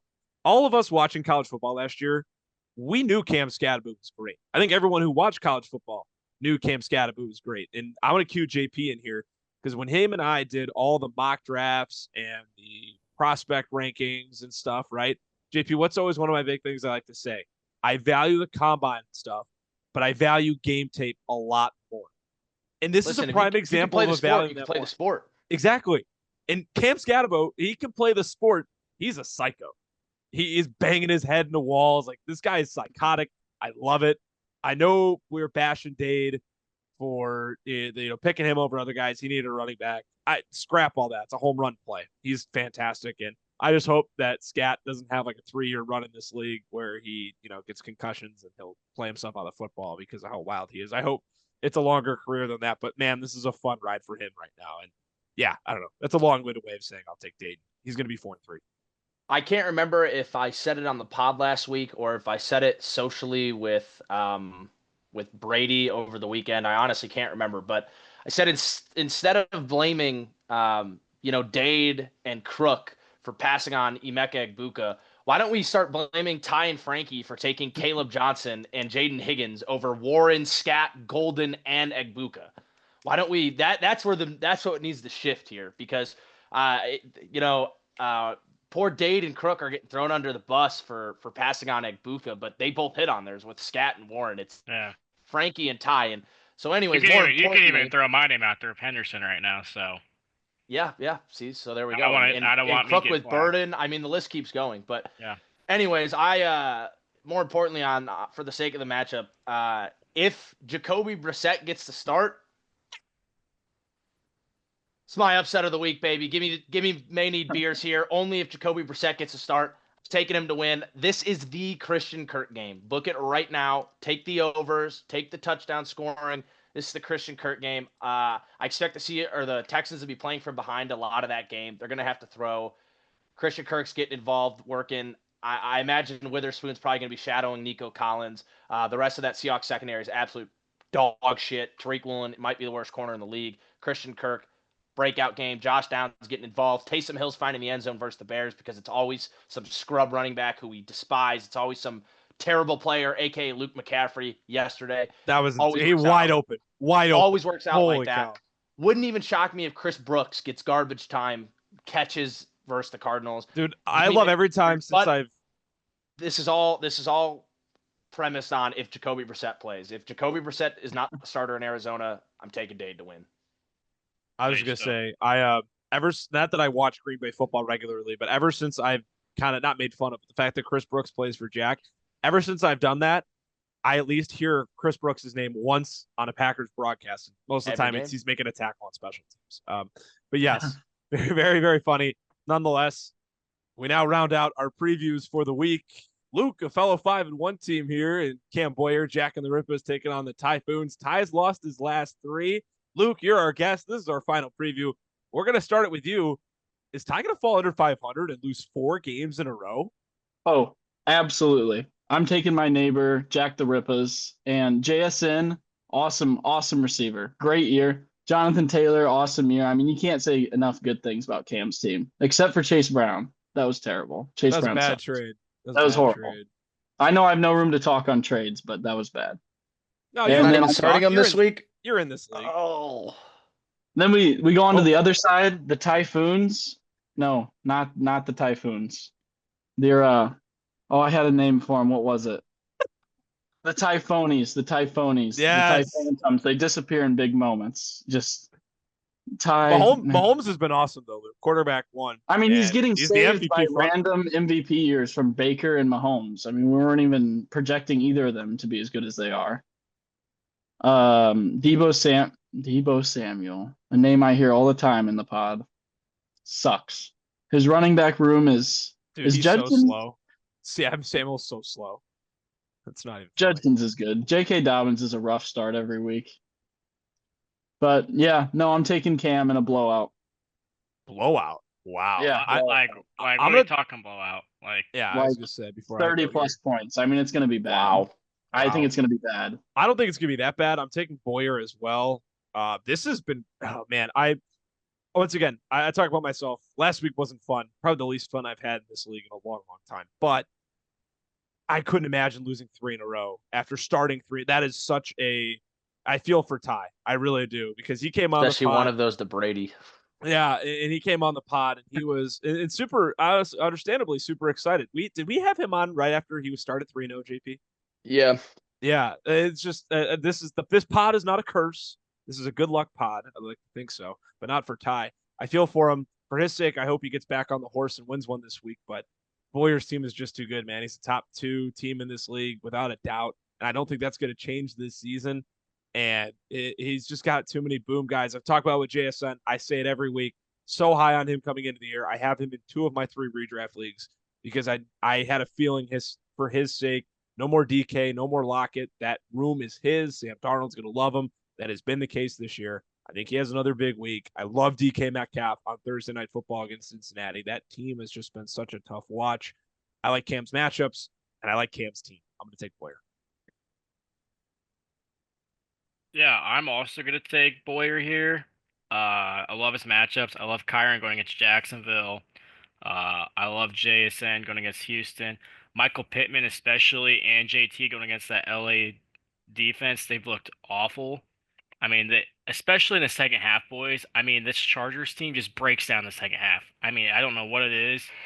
They You would just know. lose You it. picked him 2 weeks in a row. I know, man. So, I'm taking Cam here. Nothing much to add here. Debo Samuel's a bum, and that's all I gotta say. I'm going to keep the train rolling here. I'm taking Ty on the upset train here. The same reason that you guys cited for why you like Cam is exactly why I like Ty. We just saw what Vidal did to the Miami defense. Now we get a better offensive line and a better team, or a better running back with Judkins. That's going to be insane. Amon-Ra versus Detroit or versus Tampa. That over-under, I believe, is the highest of the week. I think it's 53.5. That there's a lot of points to be expected there, and I expect St. Brown to find the end zone. That Dallas defense, that game's probably going to be 55-60. Debo's eventually going to score at least one time in that game. I expect the Chargers and Indy to be a great game. A lot of points there as well. Like I mentioned with Ertz or like with Debo and Dallas, I feel the same way about Ertz. I think the real difference maker is going to be Devontae Adams. The I think Kyron's going to have a bust week. I think the run defense for Jacksonville has been stellar. No Puka Nacua. Devontae Adams takes over as wide receiver 1, working on shitty Greg Newsome. I fully expect the Rams to be airing the ball out. Devontae Adams to at least score 2 touchdowns this game. And then obviously Baker versus Detroit, as I mentioned, a lot of points there. I actually like Ty to win this, but I think both go over their projections, and I think the winner this week ends up scoring the most points this week. Alrighty. Couple of differing picks for JP in our previews. Luke, before we let you go, you get to be involved in our picks of the week segment. B, before I give it to you, JP, how did the 3 of us and Anthony Zaparo do last week? Yeah, so last week, including a guest, we went 3-1, which is now our best record. Drew really dragging behind us, unfortunately. But last week, Andy took Seahawks money line, which hit to move his record from 2-3 to 3-3. I took Chiefs minus 2.5. That banged to move me to 5-1. Drew took New Orleans plus 3.5. That did not hit to drop Drew to 1-5. And Anthony Zaparo took Justin Herbert over 254.5 yards. He cleared that by 10 yards on the last drive of the game on a miracle pass with Ladd McConkey breaking some tackles to get him into field goal range. So the pod went 3-1 last week. As a group, guest aside, we will not be counting the guests in our group picks. The guests will now have their own record moving forward. The guest is now 1-0, but we as a group are now sitting at 9-9, back to 500. So that calls for celebration. Good job, I just want to say with my pick with the Saints, they had a million. Nope. This is my time to talk. This is my time to talk. Not your turn to talk. This is my time to talk. They had a million opportunities. And I'm not joking. I threw my phone across the room when I was watching this game. I mean, flags are the only reason they stayed in that game. They you threw your phone? 20. Yes, I did. I was so upset. Should have lost by 20. Beef, that's heartbreaking. I'm sorry. Real paycheck dollars on Spencer Rattler, who's 1-16 is just. I get the train was rolling, but gosh. I mean, the train was rolling. I mean, when you have so many fumbles, and you know what, it's not even worth getting into. All right, All right, Drew, back to my let's kick beautiful it. segment. I appreciate everyone watching. I know their favorite segment of the show. Kudos to me. We're gonna kick it off to our guest, Luke Conley. For you that don't know, that are new to our show, we will be giving out betting slips for you guys to take, and I persuade you guys to take all these picks this week because we're gonna bang and hit them all. Okay? That was amazing. I love That that. was that was. Don't quote me on it. That This that this was is not. just a Go ahead. You're good. Go ahead. this was just a money pick this week, and I had to do it. Prime time, Atlanta Falcons money line. They're going into San Francisco, Well, there and goes they're my taking them pick. I down. can't take the They're taking 49ers them now. down. They're taking them down. The Falcons defense is so good now they forget their defensive coordinator's son was prank calling draftees. I love that Falcons defense. Okay, and that's okay. That's an interesting pick. Thank you, Mr. Hunley, as you are called Coach Hunley. I am going to throw it over to Mr. Andy Yakum with his pick this week. Yeah, coming off a pick that I'm so happy hit last week. I needed that badly, and I'm happy I was able to get an underdog money line as well. That's always fun to sprinkle in there. I'm going to do something you're not really supposed to do.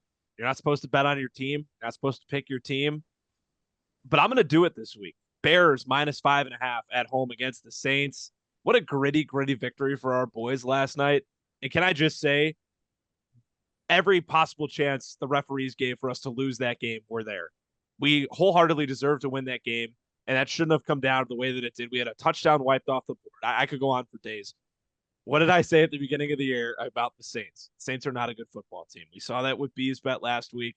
And I said I wouldn't pick against the Saints every week this year. It's only the second time I'm picking against New Orleans this season. And it happens to be because of the Bears. This is another tough slate, guys, to try and find games this week. Last week was hard. In my opinion, this week was equally as tough. But I like our boys coming back home. This will be their first home matchup since they beat Dallas a few weeks ago, having back-to-back road matchups with a bye sandwiched in between. I think they're going to come out firing. I love Caleb Williams in this offense against New Orleans defense. Give me the Bears -5.5. As a fellow fan, I love that pick, Mr. Yakum. And so now I'm going to throw it to our bottom left corner to Mr. JP McGuire. Not the same for everyone, by the way. Not the same for everyone. Top left for me. Bottom right. Top my right bad. for me. So. Oh, sorry. Never mind. Cancel It's like that. you guys know the meme when they're doing the "We Are the Champion" commercial and it's Usher and he thought he was in the middle, but they put him down on the bottom. So he's like pointing down, but there's someone below. Anyways, yeah. So contrary to Andy, this has been my favorite week to even make a pick. I'm between 7 picks right now. I wish I could give them all to you. I absolutely love this betting slate. For those in Pick'em, I highly encourage you to tail every pick I make this week. I'm going perfect this week. Me and Drew talked about this pick pre-game or pre-pod, so I'll let him keep one of them. I am going to take the Chargers -1.5 at home versus the Colts. The Colts are 5-1. Everyone is jerking them off. That does not faze me at all. There's no reason for the Chargers to be favored, and that's exactly why we're taking them. Reverse logic, Chargers is the play, -1.5. Yeah. I love that, cuz. I love it. Great play. Riding my Chargers, even though I'm 0-2 with them. But, we're going to change that. Everyone's looking at me like I'm the Debbie Downer. You are Look 1-5. You can look at me whatever you want. I don't care. But we're bouncing back this week. You guys can hate the pick I'm going to make. Throw some apples at me. I don't care. But we're going Jets money line this weekend. They're Love 0-6. it. I love it. That's the play I was going to take, baby. Why are they only +1.5 at home? And I mentioned in our recaps and in our previews, Bryce Young is terrible on the road. Awful. He has had one good game. Okay, I don't care. He's awful. He's so bad at his job on the road. I don't even get into detail. Take Justin Fields anytime. Let's see here. I do like this pick. I want to preface. I do like this pick. Take Mason Taylor anytime, and Breece Hall over 100 yards on the ground. Love that. Okay? Love that. If you want to sprinkle that parlay in, I highly suggest it. It's probably +5,000 odds for that parlay I just gave you. It's freaking going to hit this week. I don't even know how to explain this. My excitement for this game. I am so happy about this game. I'm putting 10 units on the Jets. 10 units for people that don't know my units. $10 a unit for one unit. I'll be putting $100 on the Jets this weekend. Book it. Love it, baby. I will have No our unit shaming in the no. comments, I please. will be having our Beaver Fest Instagram panel member posting my bet slip on the Insta.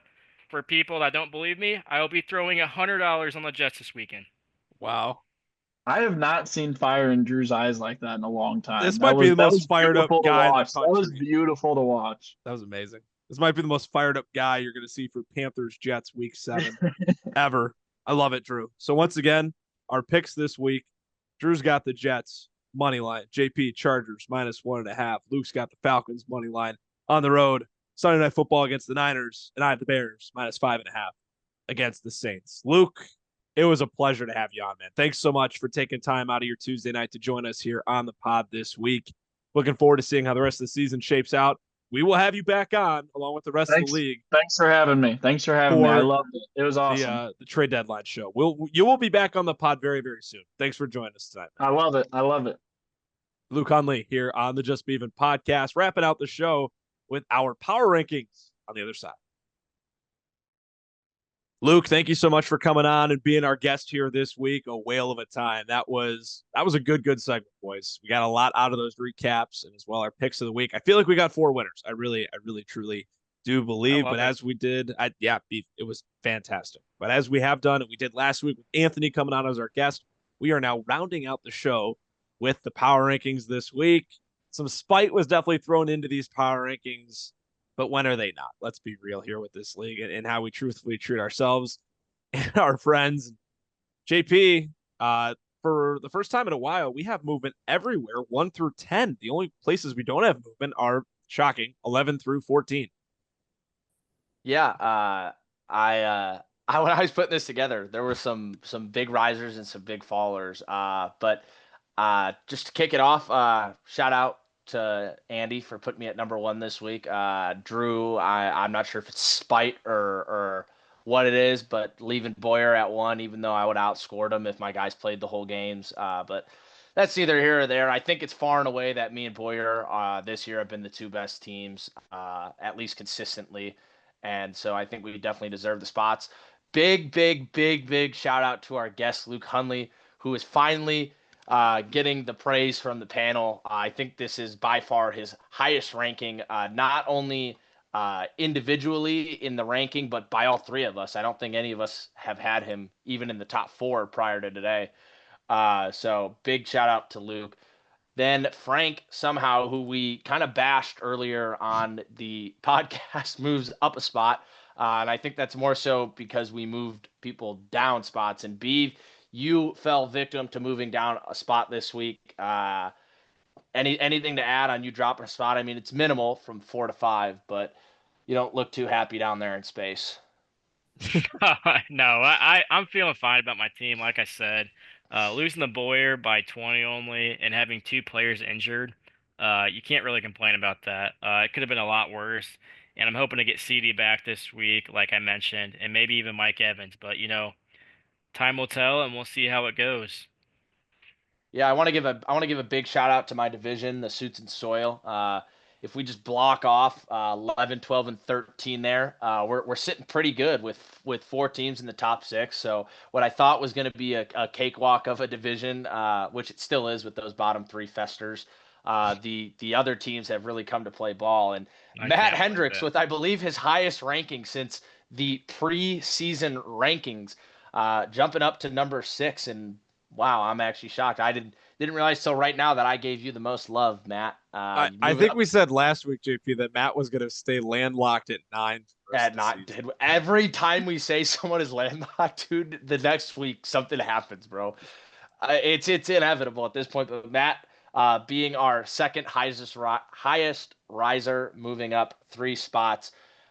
Zippy, I again am shocked. I showed the most love to him at 7, and I'll get into that a little later. But Drew and Andy, we've talked about this every time we recap one of Zippy's matchups. He just keeps scoring less and less points. I think the reason I moved him up was because it was just a casualty of others looking bad this week or injuries. I really can't explain this one. Usually I have good explanations for why someone. I'm kind of baffled I had him this high. A little worried about that one. And then something I wanted to highlight real quick here is 7 through 10, all four guys finished with the same exact average rank. Andy, you would definitely be higher if you didn't spite yourself, putting yourself at 11. And even B showed you some love with some key injuries, putting you at 6. Walk us through the 11 rank. This is to fire up my guys. Like I said in the recaps, that's an embarrassing loss. Truly, I don't care who got hurt. Does that suck? Yeah. Did that play a factor? 100%. If Egbuka and Nakua combined for under 10 points, I should never win. I don't care who I play in this league. Yeah, this is just to fire him up. I'm embarrassed. This is a standard. Like, yeah, no, it's one of those where it's just to get the guys going a bit and to kind of humble us. That's what this last week did. So yeah, I probably should have ranked myself at like 8 or something, but I don't know. I was just pissed off. Yeah, There you understandable. go. It's our biggest faller with Andy, and then Drew. I really wanted to get your take on this because last week I believe you had Brady at the highest. If we pan over here, you put Brady at 9 when me and Andy were still sleeping on him, putting him at 10. This week he finally moves up to number 9, and hell, you even had him at number 8 as well as Andy did. Uh, so I just wanted to kind of give you your flowers and let you talk about Brady and his success. Yeah, it was really hard, and I praised myself that into it. I was going to put him over Matt and Andy, but I just couldn't do it. Brady's fighting, and I love the fight from him. He's 4-2. I mean, he's just showing that he wants to be in this league and win in this league, and I love it. We talked about how he traded Fields and ETN, and that he would be possibly 6-0 if he kept them. But heck, he got picks and he got Darnold in that trade, and he's 4-2 still. I mean, it's crazy to think about that he got assets and he traded away two of his better players in fantasy. Now, am I saying they're better players in real life? No, but in fantasy they're pretty good. Justin Fields did have a stinker this week, but he's a good fantasy quarterback. So just seeing how he retooled his team and getting Sam Darnold uh, is pretty impressive. I'm proud that Brady's fighting and he keeps working. And I told you guys, and I'm a big Dak believer, and he's showing it. I mean, he's playing good football. Now that defense is pitiful. It is bad. It's Shout bad. out Eberflus. Yeah. And can we blame? And like Andy, like you said, when I was bragging about how Bryce Young can't play on the road, is that partially all his fault? No, it's not. He can't go out there and play defense, and I get that. But I don't know. I just like to fight from Brady. I give him his flowers, and I really do think he can still keep climbing up that ladder.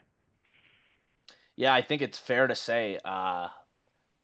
Just I mean, based off record and what's going on in the future, I think Brady of the expansion teams has certainly played his hand the best. Now, whether that's due to a couple misclicks here or there from the other two expansion guys, that's to be left up to decision. But moving on to Ty, Andy, me and Drew dropping him all the way to 10 and coming in at number 5 after a 126-point week and a loss to the previous Brady. Let's hear that explanation. Yeah, there's definitely probably some fatigue that got onto here. Okay, so I'll look through who I have below him. Drew, I guess I could have put Beav at 5, and I could have put Ty at 6. But then I put Matt at 7. I like Ty's team and his trajectory a lot more than I like Matt's. At 8, I have Brady, which you can make the age-old debate. He just beat him and yada yada yada. But I like Ty's team more than his as well. At 9 is Jake, 118 points last week, 113 points this week. I don't like where that's going. Date at 10, once again, that's just flip flopping with myself, and then at 11 is me. So I guess I could have probably put Drew at 5, Ty at 6. That's probably all I would have gone though. One spot of a difference maybe, but I feel like everything else other than flipping those two is pretty justifiable. Yeah, and I'll kind of make the argument for why we put him at 10. And Drew, if I miss anything, feel free to jump in and add it. Yeah, for me, it was more so just we've seen consecutive week. Well, I guess he had 160 2 weeks ago, but prior to that, we've seen some low scoring weeks from him, and I'm starting to trust the duds a little more than I'm trusting the booms outside of Amon-Ra. And even though Judkins looked great, he's got some tough tough games on his schedule, and that Browns team just sucks in general. So it's I'm not sure what we can trust from him this year. So just don't feel too confident with his team moving forward. And I guess like you said, I do actually like his roster more than Matt's. But seeing how Flacco played towards the end of the game, giving Chase some resurgence, kind of led me to move Matt up. Would be my reasoning. Drew, did I miss anything there? No, you didn't. You hit it all on the money. I was gonna say something and I just lost my thought. I was looking on ESPN Bet and I was thinking about betting Coco Brown anytime touchdown. Sorry, I got off topic, but go ahead. Well, if it comes back to you, let us know. But I will. anyways, our favorite piece of history, the same 4 teams to round out the bottom: Dade, Crook, Jack, Wade, in that order. Wrapping it up. Shout out Wade though, or actually shout out Jack for scoring 100 points. Shout out Wade for nothing except Rico Dowdle. Drew, I see your hand up. Question, Drew. Ty, I just want to let you know there was serious debate of me putting Dade above you this week. I just want to let you know it was very close, and I don't know. I don't know what I don't know. There was really close. It will certainly be an interesting conversation when we have to rank Ty if he's got 4 straight losses in a row. Well, I just want to say this. He will plummet in my rankings if he loses. Yeah, I just want to say this, and we all talk about this. Power rankings aren't just based on your team. This is a weekly basis thing, like we all talk about. And if we're going off week by week, Ty is a bottom 4 team right now. I think Dade's team is better than Ty's right now, and I should have done that. If we're going off week by week, Dade's team is better than Ty's right now from the last 3 weeks. I mean, yes and no. Yeah, it's a week by week thing, but we're not just scrapping out history on a week by week basis. I understand. I mean, Dade's team sucks massive wiener. So, no, it is pretty. It's just what it is. Dade's team's not very don't good. Don't discredit Keyshawn Bowden. Do not discredit him. I don't know. I digress. But that rounds out our power Dade, rankings. I hope you listen to this, and you're probably not going to. For the love of God, please. You know what? I'm not even gonna say that. For the love of God, please trade for a running back. Make this season interesting. If you just Dade, for the love of God, please don't. Please keep losing. I need a top 5 pick. Just I need a running back this so playoff, bad, man. This playoff race could be great. I mean, you got nothing to lose, like we just said. I'm gonna say this playoff race already is great. This might genuinely be the best one we've ever had. Yeah. Hey, I want to jump in here. Shout out everyone, really, for what we're having a competitive season, guys, all around. This isn't just my 2 guys here. This is to everyone. We have 3 teams that are truly cheeks that are bad. Hey, everyone else is in it. Shout out to you guys. Seriously. I all jokes aside, all the stuff we say, this is great for the league that we don't have. What was it last year? We had 7 or 8 teams in it. You know, the other you could eliminate 6 or 5 teams right off the rip. Yeah, and that's not the case this year. So I want to say that before. That's my last thought before Drew finishes this off. No, you're good. And I just want to say, shout out to Wade. I thought his team was going to be the worst by a mile. He's actually trying to compete, guys. Now, granted, he doesn't have the roster to compete, but he's putting out all the players he can to compete this year. I mean, we saw it. I mean, like he told you week 1, JP, he felt bad to not have a competent roster after week 1. Like, he wanted to put the guys out. But I think that went out the window once I gave him the actual tanking rules. I mean, he's just started Cooper Rush. I mean, Pooper Rush. Cooper Rush is right. Negative points consecutive weeks. How the fuck is that possible as a starting quarterback? It's mind-blowing, but oh goodness. Andy, take us home. Yeah, appreciate all you for listening and watching another great episode on the YouTube channel. Like, comment, subscribe. Instagram channel, beaver.fest. We're 2 weeks away from the trade deadline. Something special brewing for that week as well. You're not going to want to miss it. We'll catch you next week.